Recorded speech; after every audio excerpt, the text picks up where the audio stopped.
Okay, here we go. All right. Like I said, we're not going to officially start until, well, it is 6 o'clock, so because we are officially starting here. It is. It says we're live. I see live. Okay. Yeah. I don't get it. I don't get it. I have a 1080p webcam, and for some reason it's still grainy. It says HD on the damn thing. Well, I think it's your internet connection. Oh yeah, internet's been internet in this town is choppy. Well, if you're on old DSL lines, you know, I mean, a lot of times I do not have a DSL line. I have cable. No, I know, but the grid, the structure, you know, like a lot of places haven't upgraded their infrastructure. So even though the upload speed is technically some level, if you live in an area where you've got a lot of traffic on a grid, it doesn't necessarily go. Yeah, in an area like Chicago that they didn't get cable television until, I don't know, 1985.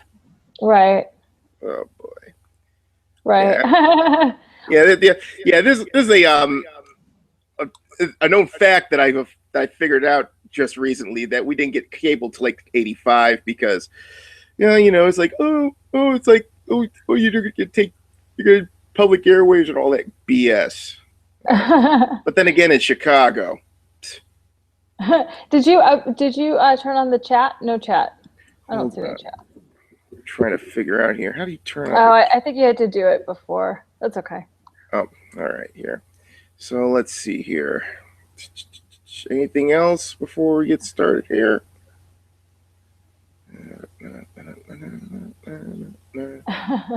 Oh God! Like, as you can tell, I'm very new to this. All right. Well, let's go though. Let's go ahead and, you know, since it's live, we'll go ahead and start. Do the announcing, and I'll be on for about 45 minutes today. So 45 minutes? Okay, that'll work. Okay. All right, here.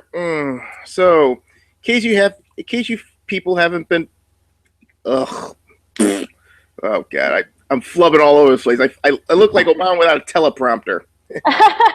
But anyway, all right. So, it's me, the Nameless one, aka Aaron Alexander, or you know who I am. Well, of course you know who I am. Otherwise, you wouldn't be clicking on this thing. But I guess you know who my guest is at this time. Hi, I'm Mercedes Carrera. You guys probably know me if you're watching this, but if not, then hi. Okay, so the reason I want to talk to you about a couple things. Mostly this whole geek uprising that we've been privy to for the better part of the year. Yeah, it started with GamerGate, and now it's gone to like these. You've heard of the whole SadPuppies controversy that's been going on? I have, but why don't you explain it in detail? Because I've caught a lot of pieces of it, but I want to hear your take on it. Okay, here's what I'm looking at here. I'm going to give like the simple version because, like I said, I don't know many of the details. I can go deep in this. It is because, admittedly, it's not my sort of like a realm of knowledge. But long story short, apparently a group of guys got like a slate of nominations for the Hugo Awards, right? Mm-hmm. And they how it used to work was the same people got on the same slate, and it's been like that for like what, 1 maybe 2 decades. Uh-huh. And what happened was there's I think this guy, I don't know, he goes by Vox Day or something. I don't know the details. Some people are gonna have to correct me. But long story short, he got his slate on there, which are pretty much not the established-ish slate. Uh-huh. And they are throwing a major hissy fit. So, I mean, but what was the controversy about something with racism and SadPuppies? Okay, basically what the whole SadPuppies argument is, this whole sci-fi slate are sort of a mixture of conservative and libertarian and sci-fi writers, right? Right. And what happened here is they pretty much pulled the same shit that they pulled on that the establishments pulled on for years, and now that that the shoe's on the other foot, obviously they're pissed. Got it. Right. So it's just a collusion thing. And so basically it was what's good for the goose is good for the gander. So we're going to go ahead and we're going to game it the same way you guys have been pushing us out on your, progressive stack. Oh, whatever. Yeah. Right. Did you ever see that? There was a video, there was Occupy Wall Street where they showed the progressive stack. So basically, I mean, here's Occupy Wall Street. So in theory, it's like 99% of people versus 1% of wealthy or whatever. Oh, yeah. But then the progressive stack, they did the jazz hands thing too, like clapping is upsetting the people. So they did jazz hands.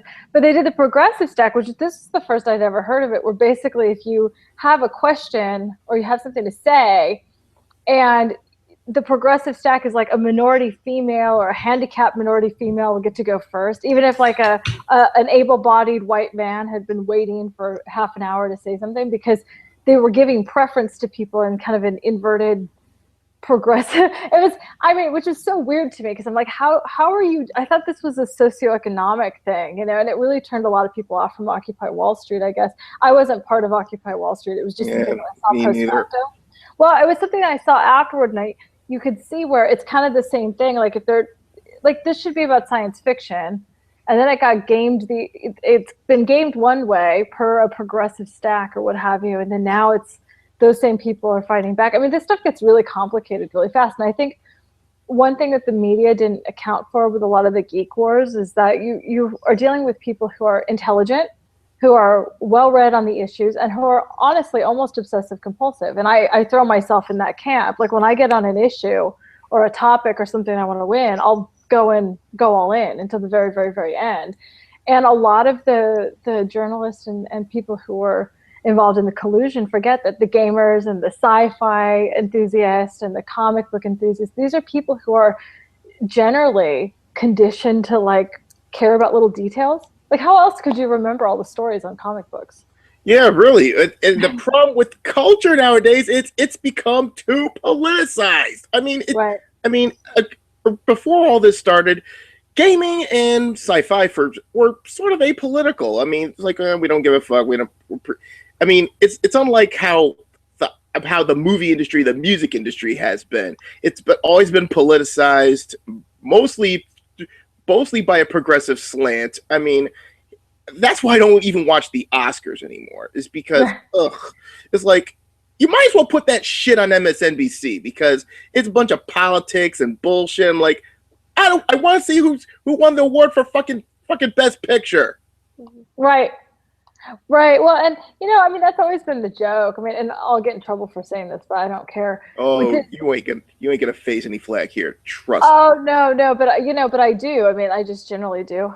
But ultimately, like for me, you look at like the Oscars or any of the mainstream, and the cool thing about being an adult actress is I'm totally outside of that. Like we're considered to be pariahs, so mainstream doesn't want to touch us usually. Yeah, anywhere outside Hollywood, any like independent films or anything like that, we're considered a joke by Hollywood standards, unless it fits their narrative.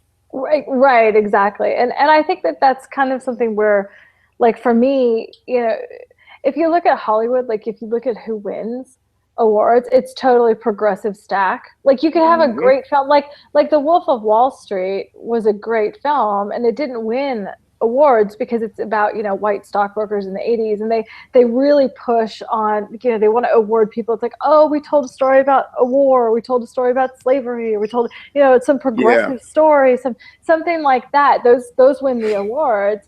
And I think it was Ricky Gervais, when he hosted, he made a joke like that, like, oh, I told you if you did another movie about whatever it was, World War II. Yeah, it's called Oscar bait. Yeah, exactly. And but it kills creativity, because like I thought The Wolf of Wall Street was a great film, and I've never seen it, but I'll check it out.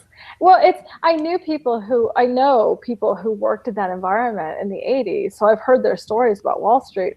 So for me, it was really interesting, and it was a true story, which is what made it so much more fascinating. I mean, it's a piece of American history. Like, you look at the banking system today and what a clusterfuck it is, God. and you like all Occupy Wall Street, all that shit, you could trace it back to these different points in time. So this was relevant, but because it was about wealthy white stockbrokers, like, nobody gave a shit, and it didn't win, even though it was a brilliantly acted film. Not saying it had to win every single award, but the fact that it was like such a pariah in that pool, you know, they really pushed progressive stack awarding. So Yeah. I mean, the SadPuppies thing, from my understanding of it, was them trying to take back their.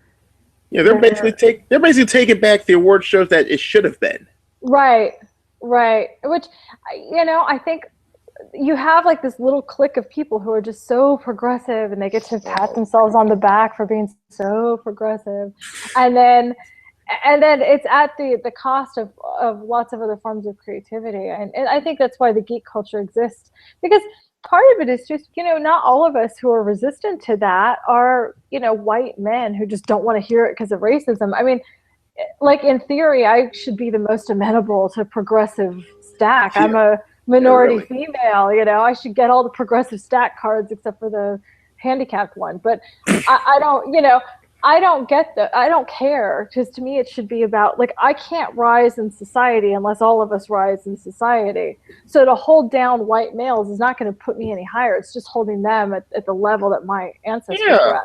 I don't feel good about that. I don't want white men today to live in the same kind of squalor that my relatives had to in the past. Why would I do that to people? We worked hard to get. I should say I've worked hard, and I'm still working class, you know? Yeah, there you go. But I have a roof over my head and I have food, and I'm comfortably well off, which is more than I could say for a lot of people in my ancestry. And I think, you know, when we start progressive stacking things, it's really not about raising people up, it's about holding other people down. Yeah, like I said, it's this whole revenge type deal. It's like, oh, okay, you oppressed us back in the 50s, so guess what? But the tables have turned. It's like, how is this right? It's like what we've seen with the third waivers and the anti-GamerGate. It's like, oh, it's not racism or discrimination if we're holding you down because you did it to us, so blah blah blah blah blah blah. It's ridiculous. Well, and you know, I mean, it was interesting watching it like on Occupy Wall Street. I'm sorry to bring that up again. It's just I saw these videos recently, and here was something that in theory was about socioeconomic inequity, and then it was turned into a racial gender. Oh yeah, the progressives fucking hijacked Occupy Wall Street. But there was one guy at Occupy Wall Street which I really agreed with. I don't know if you saw this clip. You can check it out. I'll send you the link. This guy he was screaming about sound money and the currency system, et cetera, et cetera. Now that's when I think about Occupy Wall Street, it should have been more about that instead of hyper progressive socialist garbage. Right. I mean, you know, I'm very much a libertarian. So I kind of stay out of a lot of this, but I was just reading this morning, the exposure, the six too big to fail banks have an exposure to derivatives of 278 trillion with a T dollars. I mean, that's 28 times what their assets holdings are in total. So I think the total assets holdings in total for those six banks is like 9 trillion or a little bit above. So we have a banking system that has 28 times toxic exposure, and derivatives are basically just bets. That's even bigger than our debt. Oh yeah, our debt is about 18 trillion now. Oh no, what is our national debt? I don't even know at this moment. It's somewhere around 20 trillion. I don't, give or take about 1 or 2 trillion. That's what I thought, because last I checked it was at 18. But anyway, you know, it's grown by more than $1 trillion in the last 12 months. I will tell you right now because I'm very curious. I mean, the deficit, it's about 18 trillion. Yeah. I mean, it's going exponential. It's going straight up. But you know, you look at something like Occupy Wall Street. I mean, there are a lot of different agendas. I don't think, you know, taking all the money of the top 1% is going to do anything. I mean, banks are international. You know, this is not a national issue. We're talking about an international cabal and all that.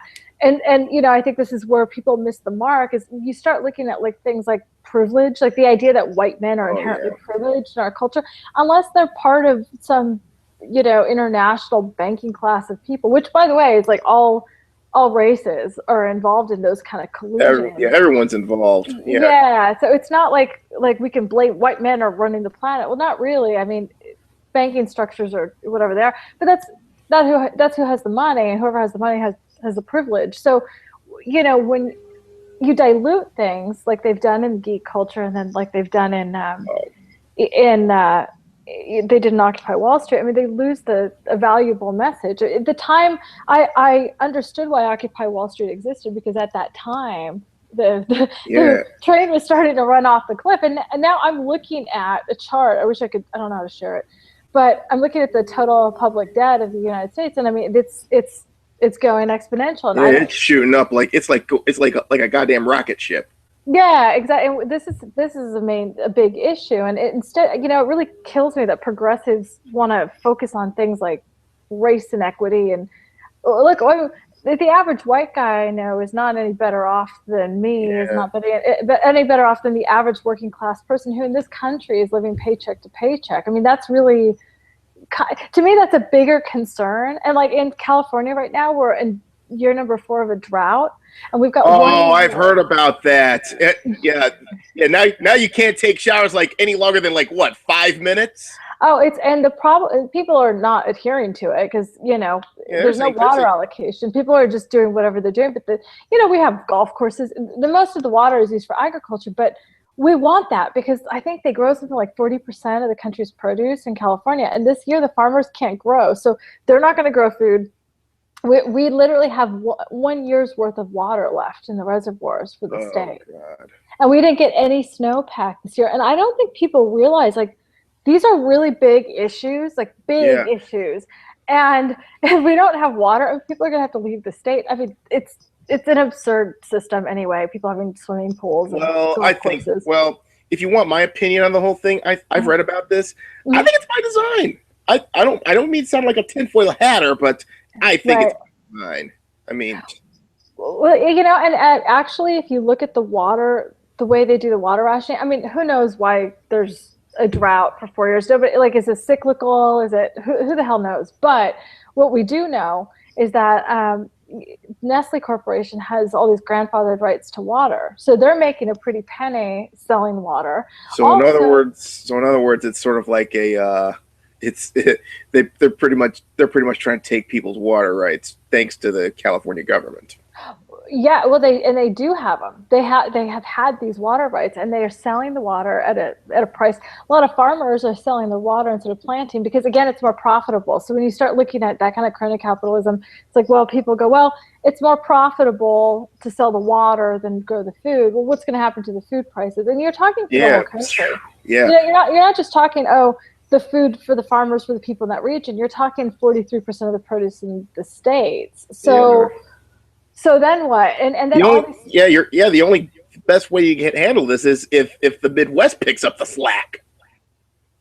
Yeah, no, exactly. And they really don't have the climate to grow a lot of, like, they grow corn or whatever, but they don't grow almonds or pistachios or grapes or a lot of the produce like greens and stuff like that. Well, yeah, our climate's better for it. So I mean, we have sincere problems right now in this country, like major between, you know, socioeconomic, you know, we've got, I mean, the numbers on working class inequity now, the middle class has been decimated. The cost of healthcare, the cost of, you know, all these things are happening and they're real world issues. And then you have, Go ahead.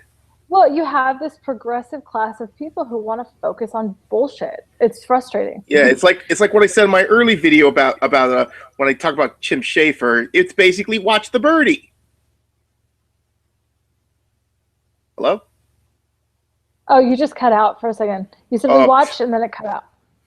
Yeah. So basically, all you're dealing with is watch the birdie. Oh, don't tell me my internet. Oh, are you still there? I'm still here. Okay, I don't know. Hear you. I don't know. My internet tends to get a little weird every now and then. I was like, please don't do it. Please don't do it. But anyway, so basically, as I said in my in one of my earlier videos, all this whole thing, it's watch the birdie. Right. So it's because, like I said, all I see it's distractions. I mean, the whole gay cake fiasco. I mean, it's more to me, it's not more about religious freedom. It's actually more about the right to refuse service, which I approve of. I mean, don't get me wrong. I think you shouldn't. If their money's green, don't turn them down. But it's right. You can't like what you call it. You can't legislate people's bad business decisions.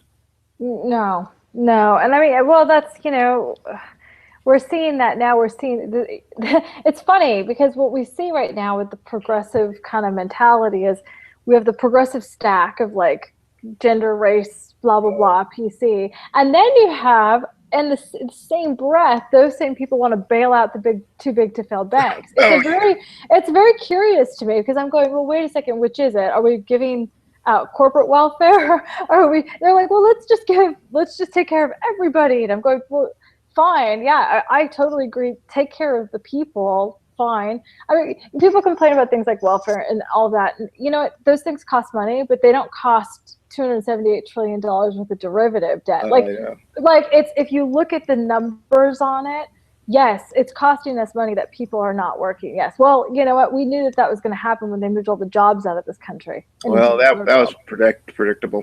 But anyway, I want to move on here. I don't want to. Yeah. Yeah, we don't want to keep things moving here. And that leads on to GamerGate, and it's a funny thing about GamerGate because I saw this coming as I was graduating and got my bachelor's, and that was 5 years ago. Because I'll give you a little funny story about the IGDA.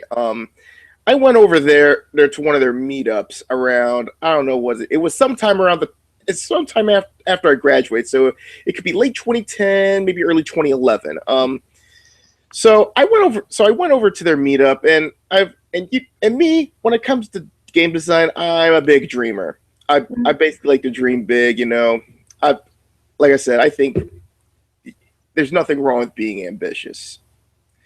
So I went over there, and basically, long story short, all they want to do is do app games. I'm like, mobile apps. I'm like, huh? Right. I'm like, I thought these guys were pretty good. It's like trying to get I thought your ambition. There's no such thing as too much ambition, but apparently to them there is. Yeah, so long story short, I mean, I try to get some sort of job, which in the Chicagoland area, they're very few and far between. Take a wild guess what happened. Do tell. They don't want to hire my ass. Yeah. Right. But like I said, I have seen this sort of thing coming because not only because I was getting that idea that anyone who's pretty much trying to make gaming better, trying to bring new ideas to the table, they were getting shut out. And now we've hit with GamerGate, we sort of hit the fever pitch. Now they want to shut everyone else out. Right. Except for their little how should I put it? Their little Captain Crunch Club Donut crew or whatever. It's ridiculous. I mean, and you're seeing people like and finally we're finally seeing these people finally out in the open, like Jonathan McIntosh or Zoe Quinn, Alex Lifshitz. I mean, and all these guys around this whole Bay Area elitist culture that were, I think, around my Bay Area and Pacific Northwest. It's more towards the Bay Area because Pacific Northwest, it's sort of like their fallback spot. Right, exactly. So basically what we're seeing here is they're finally coming out in the open. They've been in the shadows for like about a decade or so, maybe more. But now it's like they're basically coming out and saying, we don't want you as an audience anymore. You can go to hell. Right. But luckily, what they didn't count on, they did not count on this tidal wave of backlash hitting them, and now it's starting to pay off. You got Bob Chipman being sent to the ether, being fired from The Escapist. You have Lee Alexander pretty much disgraced. She's gone. Right. And Ben Kuchera, that annoying troll, he's gone too. It's like they're dropping like flies. Right. Well, they tried to dictate, they created their own progressive stack of whatever was important to them, and then they tried to dictate it to a group of people who are consumers. I mean, it's really, it's fascinating to me. I mean, they're trying to do what fashion has done for a long time. Like fashion does this, where they create a style. And then they say, this is the style and this is the trend. And then that's what we're selling at stores and that's what you get. Right. And so for the longest time, I mean, now it's different. Now you can actually find different stores with different styles, and you can find things that kind of suit your own style. But for the longest time, that's how it was. Like if I went to Macy's in 1985, whatever style was in, it was the Dynasty style or whatever, that was, what was available. And for the most part, fashion consumers are okay with that. They want to be on trend. So they're willing to buy whatever clothes are trendy, even if it doesn't look good on them, even if it's not flattering. I mean, I went into a clothing store the other day because I have to for work, and I hate buying clothes. I hate it. I hate clothing shopping. I'm like such an ass-bee because it's just in my personal time, it's all tank tops and yoga pants. But I have to buy shit for work, right? So I go, and I'm like, everything looks like it was made in 1985. I'm in Forever 21 or whatever. And I'm like, what the hell happened? Because I remember the 80s. I was a kid, but I remember the 80s. And I refused to dress the way I did when I was 5. Like, it's not happening. Yeah. But that's the trend. And so, they're trying to do this now in gaming, where you had this progressive, this group of, authoritarian dictator types that are like, well, here's what gamers are dead. Here's how this is going to go. You're going to buy the games we tell you to buy. You're going to buy Depression Quest, whatever the fuck it is. Exactly. Gamers are like, well, no, I'm going to buy what I think is interesting. I'm going to play games that I want to play. And I think this revolt has been a long time coming, because you can't take people, like gaming is a bigger industry than movies. Yeah. And it's not passive. And that's the thing about the gaming, about gamers. They're basically like the third world of culture. Do not piss them off. Yeah. I mean, Joe Lieberman, Hillary Clinton, Jack Thompson, they've learned the hard way. Oh, maybe not Hillary Clinton. I mean, come on. Why do you think she's probably running for president? Ugh. That's she. Yeah, I call her the she-devil. Oh, I'm such a libertarian, and I'm so, in that respect, like I'm actually really a political atheist. I mean, I can't. I think they're all bad. Like I look at the state of the country and I'm like, these are all bad. I don't care if you're telling me one's worse than the other. Like not buying into their system. And I think, but we're looking at a social trend, with Hillary, whether people like her or not, people have to admit that she is furthering the agenda that if you criticize her, just like if you criticize Anita Sarkeesian or Brenna Wu or anybody, it's like, oh, it's misogyny. People are criticizing Hillary Clinton because it's misogyny. And it's like, no, people criticize Hillary Clinton because if you look at her track record, she's corrupt. She's filthy. I mean, even like there was a book written, I remember this was back during the Clinton, the first time. I mean, really, we have oligarchs at this point. Look at our presidential history. Bush 1, and then Clinton, and then Bush 2, and then now we're going to have Clinton. I mean, Obama's like part of the new lineage. I mean, we have kings at this point. Like that's pretty much. Right? Like when you see a father and son president, I mean, I'm going, wait a second, I thought, really? And we have really. Like, even like people are pro Rand Paul. It's like, I don't know, but if his father ran and now he's running, I mean, this shit scares me that we're not seeing new blood. Oh yes, right? It does. it's crazy. And then they're all, so like if you criticized Barack Obama, you're a racist. Like, Yeah. I'm not a racist. I don't like Barack Obama. That has nothing to do with racism. It doesn't have anything to do with his race. He's half white and half black. So same as me. right, and I'm half Hispanic and half white. Well, actually, almost white, but almost half white, part Native American. So, but I'm a minority. Like, if I criticize Barack Obama, is it because I'm racist against black people? Like, well, no, but he's half white. I don't know which side of him is corrupt. I think it's all corrupt. I don't know. Yeah, right? Yeah, I don't see race. I see the guy's a corrupt piece of garbage. He introduced a healthcare system that punishes you for not having health insurance. And and I was like, it's like, yeah, I just got tax returns. Like, I got charged $95. I'm like, yeah, take this $95, stuff it up your ass. But yeah. But anyway, it's like, and here's the thing.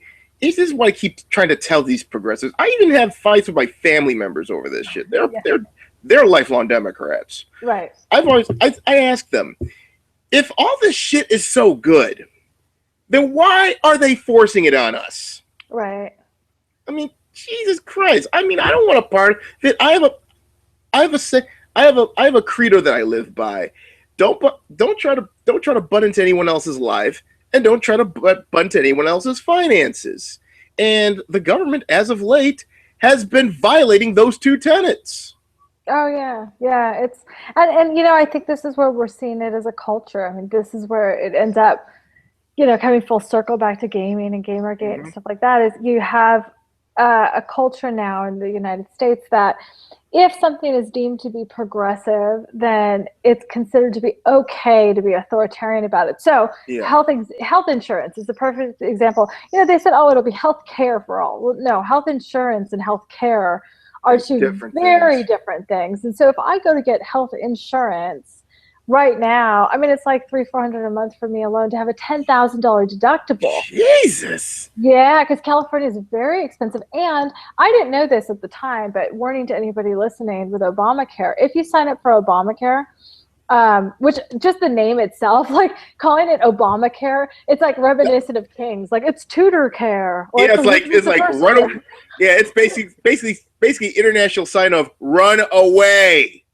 Yeah, I mean, that's an oligarchical type thing to name a plan after a ruler, So, but I know women who signed up for it while they were in between jobs. They were independent contractors, so they did the right legal thing and they signed up for Obamacare. And then what happened was they apparently, the way it works is they subsidize. So they were paying $90 a month, and then the government was subsidizing $150 because the care was worth $240 a month. Yeah. Well, what happens is the next year when they got their tax return, the government not only garnished their tax return with that money, like so it ended up being something like $1,200 additional. Or no, more than that, $1,500, $1,600, $1,700, something like that. Good thing I took the $90 fine. Yeah, they will actually take the money out of your tax return and bill you for any additional amount that they've subsidized. And the crazy thing is they only were supposed to be on Obamacare for 2 months, but I guess the minimum term is like 6 months. So they didn't even need it after 2 months. And they tried to cancel it, and the government said, nope. No, 6 month minimum. So for $240 a month for 6 months, in total, it will cost them that entire amount. Even though they subsidized it up front, you owe it on the back end later. So a lot of people are going to start getting bills in from their tax return where they don't get a tax return, or where they get, they actually get charged an additional amount. They don't get a tax refund. And like I said, worst case scenario, they might have to pony up a bit more. Right. Well, I think she ended up owing like another $1,000 out of pocket. Jesus. To cover the subsidy. I mean, this is insane. And I didn't know that that's how it worked. I mean, I knew that they were doing subsidies.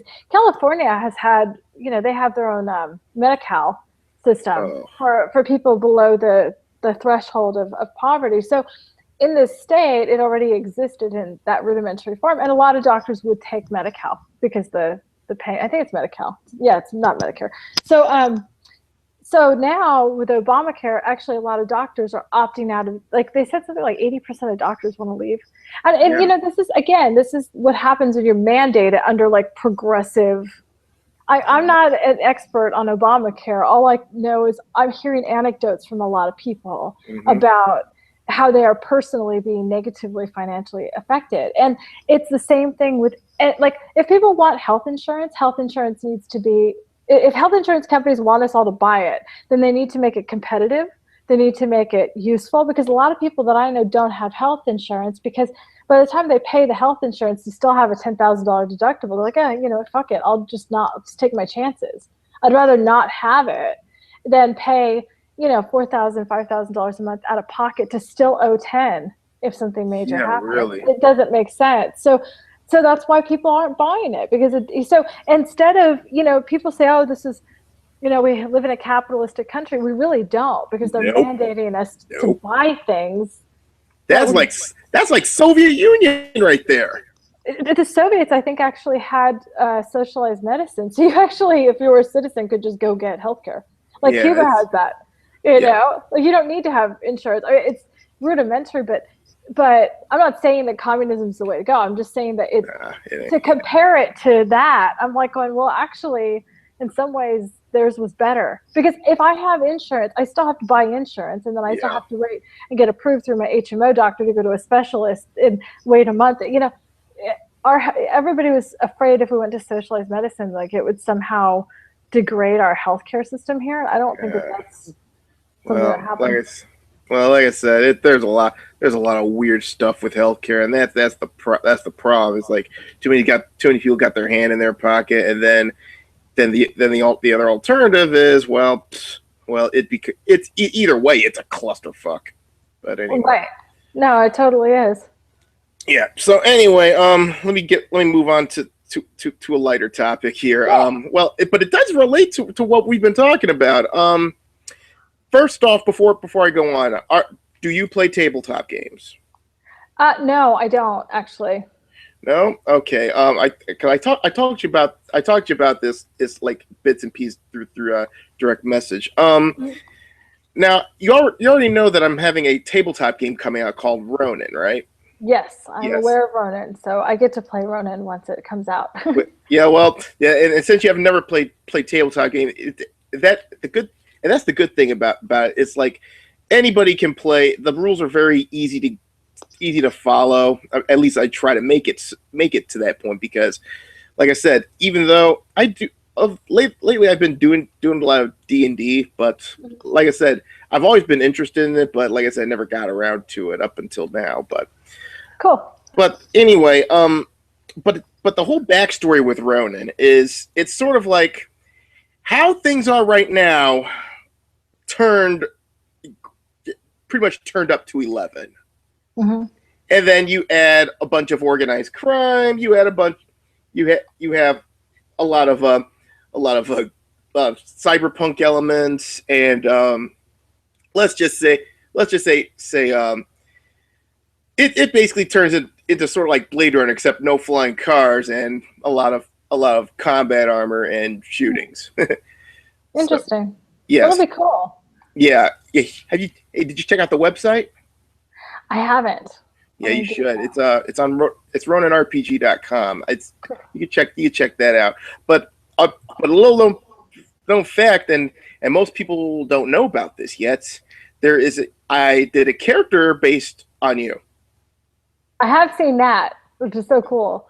Yeah, and like I said, in the first edition, she's not much of a main character, but she's more like a supplemental. But she only comes into play like in one of the main story arc of RoNIN, which is the Soldiers of Gaia story arc. And now for those of you who don't follow RoNIN, the Soldiers of Gaia is basically sort of an eco-terrorist organization. Mm-hmm. Basically, they're following this avatar that goes by the name Anne Vondo. Okay, and apparently she's basically saying that the megacorps and technology is pretty much destroying our planet. So they figured they want to go back to like sort of like the like not just pre-mid, like we're talking like pre-ancient Greece. Right. We're talking up to a point where where there's no freaking sewage system. Right. Yeah, so basically we're all living in caves and huts, etc. because of because of an equilibrium. Okay, so and their modus operandi is basically going around terrorizing people and firebombing buildings. So, but in that story arc, you find out that their whole eco-terror shtick, it turns out it's just a gimmick, and you discover a few things, and plus a few hints that ties into the story arc of the next edition. Mm-hmm. And your character comes into play like at the tail end when he's going after the main villain of the story arc, who I based it on Jonathan McIntosh. Interesting. And it's so cool. I love it. So what is my character's name? Rosita Romero. I love that you inspired a character by me. It's so cool. Yeah. And the backstory is she, and I don't know if you read the backstory, but I did. But tell them. Okay. Cool. Rosita Romero is sort of like an alias, because early in her life, more specifically around like 2001, she discovered. No, it's not 2001. Oh, I'm such an idiot. But it's 2010. So when Rosita was 9 years old, she found she was a genius hacker, and she found some documents that pertain to two things called. Hold on, I can't read this. I got to get out my old tablet here, because. All right, let's see here. Yeah, sorry. There's some things I can't check out unless I look at it myself. Okay, basically, she brought into some memoranda that they want to establish both a national civil security force and to replace local police departments, and a new unit within Homeland Security to track and capture domestic terrorists. These two entities become CivSec and Python, respectively. So, unfortunately, she eventually tracks the ire of the State of California Security Bureau, or the SCS, and for most of her teens, she goes into hiding, because if they find her, bad shit will happen. She'll end up in Pelican Bay, where in that timeline they put they're putting all the political prisoners. Interesting. So up until the so it's been like this up until the around, let me see here. It was I would say around 2017, 2018. This is like a couple years around the time of the Bear Revolution, and the Bear Revolution is when I basically what happened is a group of Marines over around San Diego, Camp Pendleton, decide they've had enough of the state government and bowing to the federal union. So they decided to revolt and get rid of their governor, which they do. Interesting. Now, so around that time, she decides to she adopts her alias and decides to go into porno, and she becomes the hottest star on the circuit, because after the Bear Revolution, the porn industry somehow became more acceptable, and it got a lot, and yeah, pretty much like that. But it was like that until 2025, when the Archangel crisis hit LA. And the Archangel crisis, basically what happened is the federal union decided to use a sonic satellite weapon where it could manipulate fault lines to produce ungodly earthquakes. And what happens is he uses the Federal Union uses Archangel on LA and sinks it into the ocean. Yeah. So and luckily at the time, Rosita was in Chicago when this happened. Interesting. So apparently she got pissed. She felt the Federal Union was responsible for because most of her relatives, unfortunately, he got killed. So what happened is she formed a hacker chapter of an organization called the Faceless, which is sort of like anonymous in RoNIN.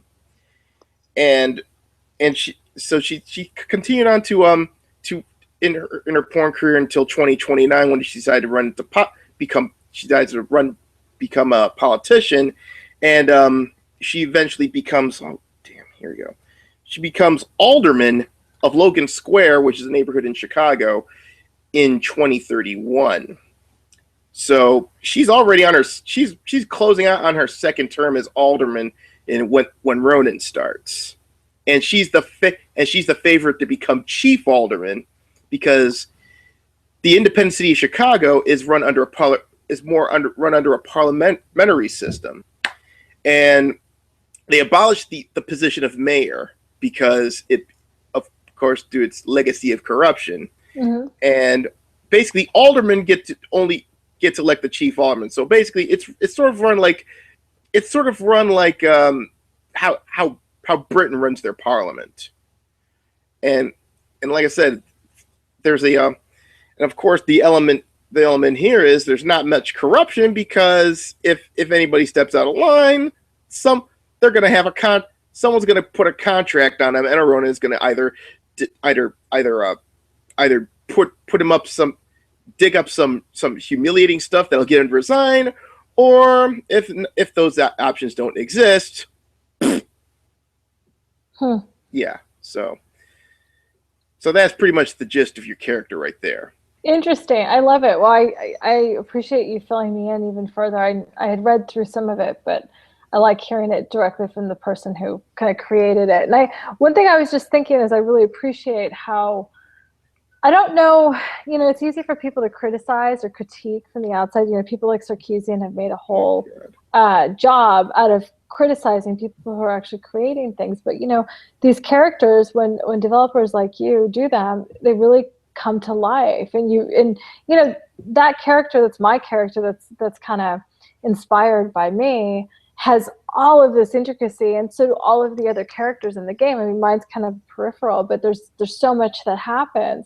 And I think that's one reason that gamers and gaming are so loyal to gaming and to the developers, because of the massive amount of creativity that goes into creating such things, and the worlds that are created. There are these characters, then there's the world that happens in 2038 and what's happened to the American Empire and how that's changed, and so I really appreciate all the creativity that goes into it. Yeah, and that's one thing I got from GamerGate is one big thing. It pretty much inspired, hey, wait a minute, I can do a story sort of based on it, but make it so it's like more of a science fiction type deal, and like it turns out it's this big conspiracy or something. And I've also and also with this storyline, have you ever heard of the what you call it? It's an urban legend within video games. It's called Polybius. Have you ever heard about that? No, I haven't. Well, basically, the whole gist of the Polybius, you can look it up online as well. But during the early 1980s, around 1981, around suburban Portland, Oregon, they had like an arcade cabinet called Polybius, which is like you played the game Tempest, right? From back in the early days. Oh yeah, I remember that. Okay, so what happened is it was wildly popular throughout suburban Portland, right?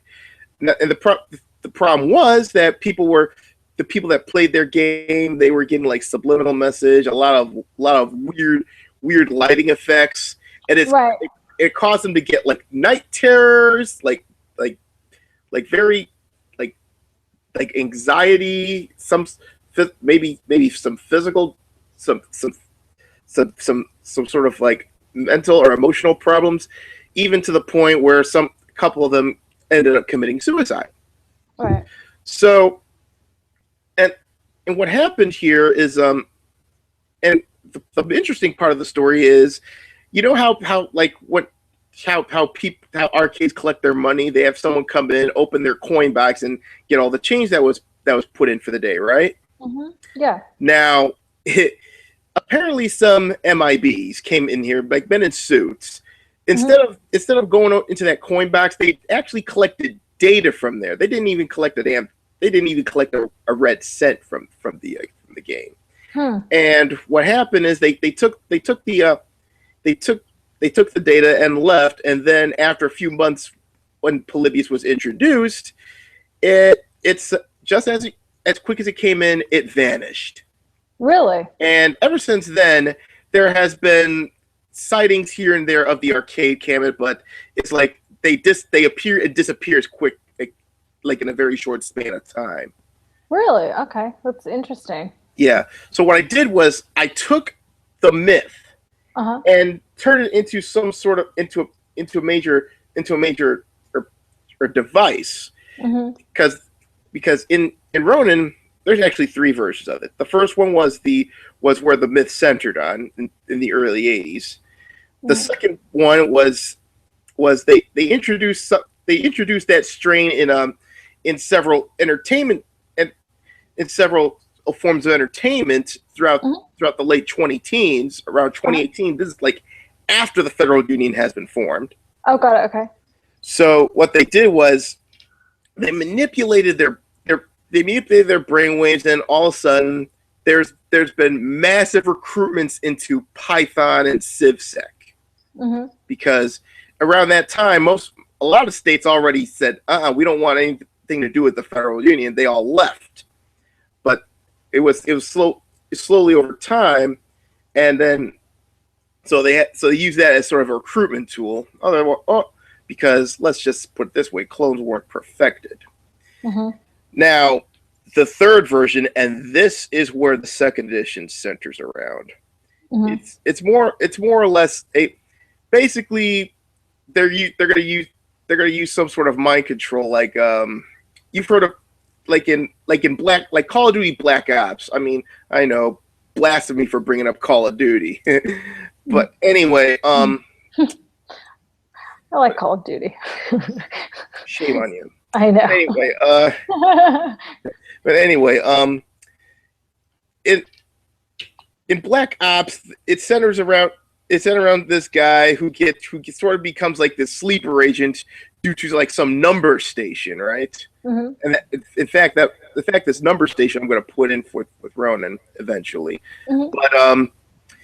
But what this thing does is it slowly turns the player into some sort of sleeper agent, and when the trigger happens, they start pretty much going ape shit, causing chaos throughout the city. And as you always know, the Hegelian dialectic, problem, reaction, solution. Oh yeah, absolutely. What they're trying to do is create a problem with this stuff. The reaction is, if they hope this happens, is, oh my God, the defense brigade can't help us. RoNIN can't take them down fast enough, etc., etc., etc. And the solution is that people want that somehow, like in some form, they won't come to them obviously, but in some form, this security team will come to their rescue, and in reality, it's actually Python and CivSec. So basically, they take Chicago back over, and nobody notices. Interesting. So yeah, and like I said, yeah, those are story spoilers. So if, sorry guys. Yeah, but I wanted to explain this. So let's see here. But you know what? It's still like, even like, I'll hear a story, but it's like that even in games. Like if you read a games review with spoilers, it's still like, it's not like playing the game. Yeah, I know. It's like, yeah, you have to experience it first, and plus there's a lot of other things you could do, because I'm planning a couple campaign books. I'm writing the main campaign book right now. The second campaign book is going to be centered more around the organized crime element, which will be dealing with the Yakuza, the Russian mob, the cartel, the Irish mob, the mafia, etc. And that's totally interesting. That's completely interesting because there's so many different factors at play. I mean, I think that's the kind of like those nuances, those little nuances, especially. It's funny because I've never gotten into tabletop gaming, but that's what everybody tells me they enjoy about it is the nuance and the detail. Oh yeah, and the best part about it is people can make up their own stories too. So it's not like you have to follow the book or anything like that. No. I'll also put in a little thing on how you can formulate the story, but of course I'll put a set of basic rules like there are certain VIPs in the game. Well, actually VIPs in general that you cannot kill. You cannot take them out unless it's a double. The only time they'll be permanently gone is if I make up a campaign. If I make up a campaign, Mm-hmm. it has to follow canon. So basically, what happens is they could like say, okay, we killed this double here, but they cannot kill that character. Of course, a friend of mine suggested that there's got to be like you got to make it like a reason instead of saying, well, it just happened. Right.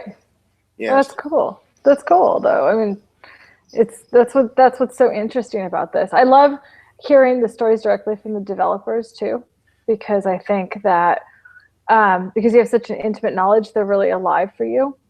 Oh yeah, there's a lot of things I want to go over, but I'll explain it. And also, what I want to do is I'm gonna try to talk to, but try to get like about 10, maybe 20 people. I'll message personally and say, hey, listen, if you want to try a tabletop game, I got some for you.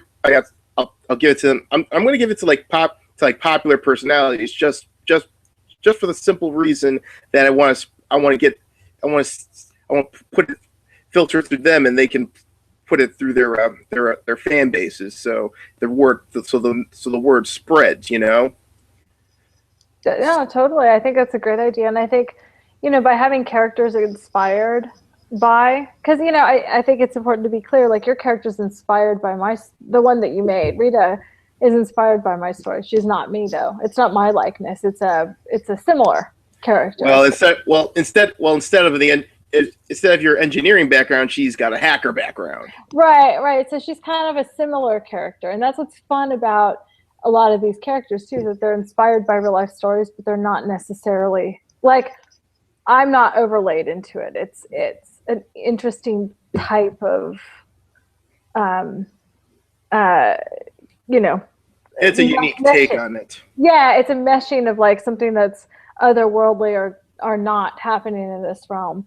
Yeah, that's where I get most of my story ideas for RoNIN is because I take real world events Mm-hmm. and then sort of like evolve it into what could happen. It's sort of like speculative fiction. And the funny thing is, I tweeted this to you a while ago. It's like, why do things that I always like speculate end up coming true? Yeah, no, totally right. Well, and that's it's like when the Illuminati game came out. Yeah, really. Right, but I think that shows the power of creativity and the power of intelligent people noticing patterns over time. For whatever reason, I don't know. Do I think there's an Illuminati? I don't know. Look, I'm just a working class Hispanic girl who lives in California and does porn. What the hell do I know? But what we do know is that the Illuminati game, did accurately predict things that happened or similar things. So was it because they had inside knowledge? Who knows? It's more maybe the patterns that are taking place over time. Nobody knows for sure, but that's the cool part about this type of thing. It's the same thing with movies and video games now too. You play some series, then you go, oh, that either really happened or it's something that could happen. Yeah, and that's what's funny about it. It's like it does. And disclaimer: I did not know a damn thing what happened. It's like I'm just shocked myself it happened. I think so. I think someone's been reading my stuff and spying on me. I'm like, so for those of you. For those that are, knock it off. Right. So, right. So Totally. let's see here. Well, I'm actually going to jump off. I got to go. But Alrighty. this has been so much fun. Thank you for having me, and we'll spread this out. And I'm excited to see about RoNIN coming out. We can do it again. Oh yeah, you're definitely doing because I do want to talk about the about Ashburgers and what have you, because I also have Ashburgers as well, but I'll save that for a future stream. Okay. Yeah, no, that'd be great. We can talk about it. Maybe we'll get some other Aspies on too. All right, excellent. So that's it for now. So until next time, it's Nameless, and that's Mercedes. Bye. Thank you for having me. Take care, folks. Ciao.